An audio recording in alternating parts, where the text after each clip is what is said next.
Hello बच्चों, कैसे हैं आप सब। उम्मीद करती हूँ आप सब अच्छे होंगे। मैं आपकी हिंदी की अध्यापिका। आज की कक्षा में मैं आप लोग के लिए लेके आई हूँ अध्याय नंबर 14, जिसका नाम है संबोधवाचक। तो चलिए शुरू करते हैं।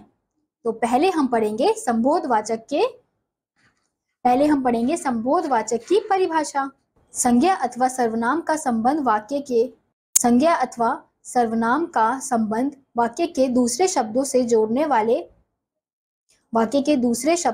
वाले शब्दों को संबोधवाचक विशेषण कहते हैं। यानी कि संज्ञा या सर्वनाम का संबंध किसी दूसरे वाक्य के शब्द से अगर हम जोड़ते हैं तो उन शब्दों को क्या कहते हैं? उन शब्दों को संबोधवाचक विशेषण कहते हैं।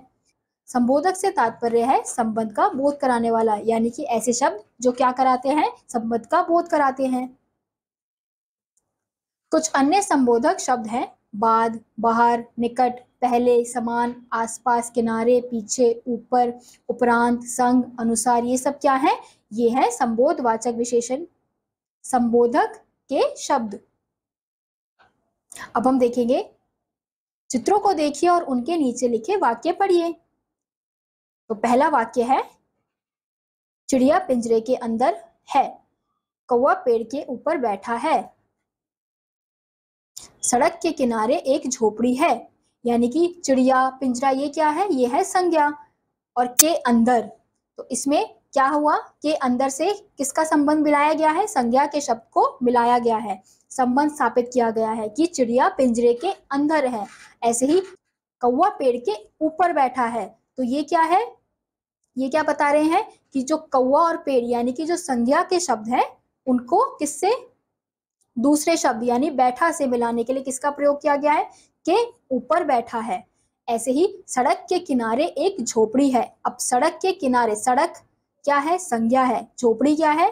संज्ञा है। तो वाक्य में क्या किया गया है? वाक्य में सड़क के किनारे के द्वारा एक झोपड़ी से उसका संबंध स्थापित किया गया है। तो ऐसे ही सड़क के किनारे एक झोपड़ी है।